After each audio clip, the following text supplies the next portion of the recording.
어느 병원에 한 환자가 입원했습니다. 그 환자는 의사에게 진찰을 받고 약을 먹으며 지냈습니다. 의사는 환자에게 약을 먹을 때는 반드시 다른 음료와 먹지 말고 꼭 물과 섭취하라고 명령했습니다. 그 환자는 처음에는 의사의 지시대로 늘 물과 함께 약을 먹었지만 커피가 너무 좋았던 그 환자는 점차 의사의 명령을 잊어버리고 커피와 함께 약을 먹었습니다.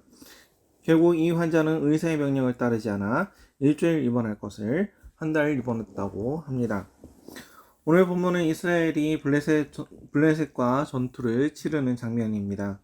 이들은 전투에 나와 블레셋과 전투를 벌이지만 결국 이스라엘은 패하고 맙니다. 두 번째로 언약궤를 가져다가 전투를 벌이지만 언약궤를 놓고 전투를 벌였던 이전과는 다르게 또 블레셋에게 패하고 언약궤마저 블레셋에게 빼앗기고 맙니다. 오늘 말씀을 보면 이 이스라엘이 처음 이야기한 병원에 입원한 환자와 같다고 생각이 듭니다. 사무엘 상에서 처음 나오는 이스라엘은 어딘지 하나님을 떠난 듯한 모습을 보입니다. 특히 엘리 제사장을 보면 더욱 그렇습니다. 엘리 제사장은 제사장이며 사사였습니다. 하지만 그의 모습은 언뜻 하나님과 교류하지 못하는 모습입니다. 게다가 그의 아들들은 하나님을 우습게 생각하고 못된 짓을 벌였습니다. 오늘 본문에서 그들이 전투에 임하는 모습을 보면 7장의 사무엘이 사사로서 일하던 때와는 전혀 다르게 하나님을 부르짖었던 것과는 차이가 있습니다. 에벤에셀이라는 것은 도움의 돌이라는 뜻입니다. 아마도 지형이 그 이름에 걸맞게 전략적으로 좋은 곳이라서 진을 쳤을 뿐 하나님께 아무런 강구도 없습니다. 결국 이들은 블레셋과의 전투에서 지고 맙니다. 두 번째 전투에서는 언약궤를 가지고 나옵니다. 첫 전투에 진 이스라엘은 언약궤를 가지고 나오지만 이 전투에서도 지고 맙니다. 이 언약궤는 하나님의 상징 같은 존재였습니다.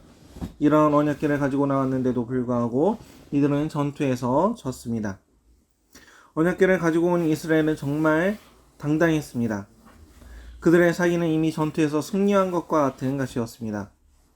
블레셋 사람들도 두려워하였습니다.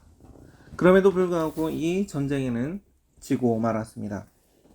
언약궤는 이스라엘에게 굉장한 의미가 있었습니다. 이 언약궤는 모세가 시내산에서 받은 두 돌판과 광야 시절 광야에서 먹었던 만나와 아론의 지팡이가 보관되어 있습니다. 이스라엘의 신앙은 언약궤를 하나님께서 이스라엘과 맺은 언약을 확인하는 증언으로 삼는 것이었습니다. 곧 하나님께서 이스라엘과 언약을 맺으셨으며 이스라엘의 생존을 책임지셨고 이스라엘의 제사장 직제를 주셨다는 것입니다.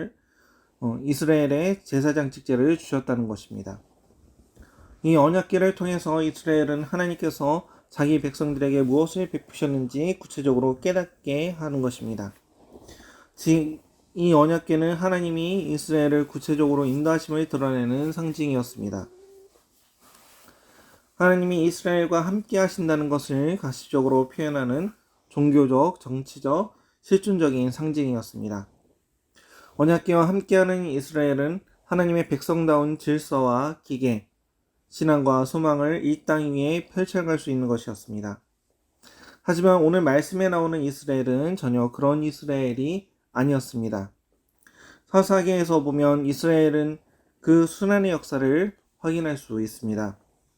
하나님 앞에서 떠나고 이방 민족으로부터 고통을 당하고 또 하나님께 부르짖으면 하나님이 사사를 세워서 구원합니다. 이 사이클을 계속 반복합니다. 지금 본문의 이스라엘을 보면 하나님께 외침이나 부르짖음이 없습니다. 사사시대의 전쟁을 흔히 거룩한 전쟁이라고 부릅니다. 하나님의 인도하심과 하나님의 함께하심을 가르치는 현장에서 사사들은 전쟁의 용사가 되어야 했습니다. 그러나 그렇게 되기 위해서는 사사들이 하나님의 신에 사로잡혀 있어야 했습니다. 온 지파들이 힘을 모아 싸우러 나갈 때는 하나님의 언약궤 앞에서 금식하고 제사하면서 하나님께 전쟁에 대한 뜻을 먼저 물어보아야만 했습니다. 하나님의 능력으로 사사들은 전쟁을 승리로 이끄는 용사가 되었고, 이스라엘은 하나님이 이루시는 구원의 역사를 증언하는 증인이 되었습니다. 하지만 현재 이스라엘의 사사인 엘리를 보아도 그렇고 나머지 이스라엘을 보아도 이러한 모습을 전혀 찾아볼 수 없습니다. 이스라엘은 하나님의 언약궤를 하나님의 임재의 상징으로 보는 것이 아니라 자신들을 승리하게 만드는 하나님의 도구 또는 부적과 같은 존재로 생각하고 있었던 것입니다. 이것은 하나님을 섬기는 것이 아니라 자신들을 위해서 이용하는 하나의 도구일 뿐이었던 것입니다. 이러한 생각을 보면 교회 안에 있는 우리 역시 이러한 어리석은 이스라엘과 같은 오류를 범하고 있지는 않는가 생각해 봅니다. 우리는 예수 그리스도를 믿고 그 믿음으로 구원을 받고 교회에서 생활합니다. 하지만 그 신앙이라는 것이 하나님 중심이 아닌 나 중심의 신앙이 아닌지 확인해 볼 필요가 있습니다. 하나님 중심의 신앙은 언제나 하나님을 위해서 하나님을 기쁘게 해드리는 일을 생각합니다. 하지만 인간 중심의 신앙은 나의 것, 나의 소망, 세상의 정의 등 인간 중심의 세상에 무언가를 이루어 주시는 분으로 생각하기 쉽습니다. 이러한 사람은 자신의 바람이나 소원이 이루어지지 않으면 곧장 하나님을 부인하고 하나님으로부터 멀어지기 쉬운 사람입니다. 즉 하나님을 나의 마음대로 이용하는 사람입니다. 이것은 처음 이야기한 약의 처방을 무시하고 자기 마음대로 약을 먹는 사람과 같습니다. 우리는 이러한 신앙을 주의해야 합니다. 자신의 인생이 자신의 생각대로 또는 사회 현상이 자신의 생각하는 정의대로 나가지 않더라도 예수 그리스도의 신앙을 잃어버리지 않아야 합니다. 예수 그리스도를 믿는 신앙의 본질은 인간의 소원이나 세상의 정의가 아닙니다.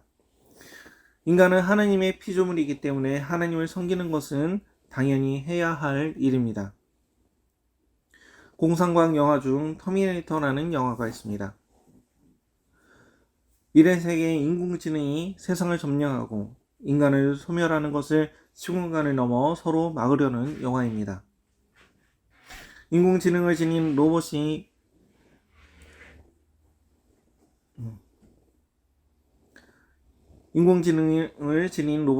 만든 인간들을 공격한다고 생각하면 우리는 이러한 사실을 용납하지 못하고 바로 폐기할 것입니다. 그것은 당연하고 당연히 그래야 합니다.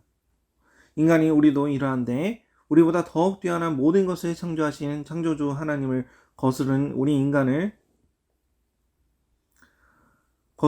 인간을 구원하시기 위해서 자신의 독생자 예수 그리스도를 우리에게 제물로 보내고 우리의 죄를 대속하고 죄를 용서해 주신 것뿐만 아니라 우리를 하나님의 자녀로 또 삼아 주셨습니다.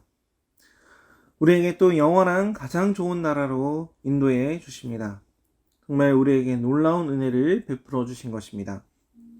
그렇기 때문에 우리는 하나님을 당연히 섬겨야 하고 찬양해야 합니다.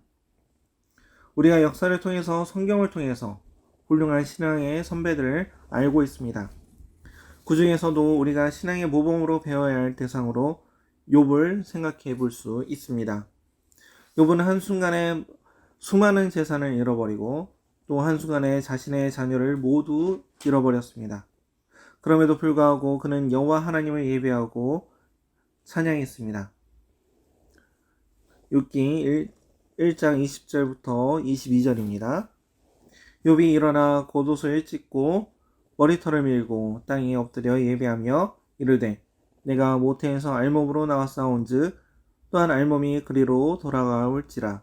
주시니도 여호와시요 거두시니도 여호와시오니 여호와의 이름이 찬송을 받으실지니이다 하고 이 모든 일에 욥이 범죄하지 아니하고 하나님을 향하여 원망하지 아니하니라.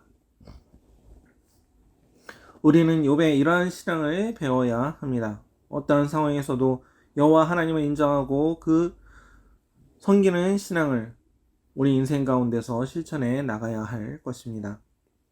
하나님은 우리가 바라보아야 할 본향을 우리에게 주셨습니다. 그렇기 때문에 하나님의 영광이 충만히 만재한 그 하나님 나라를 소망으로 바라보며 이 땅에서 승리해 나가도록 해야 되겠습니다.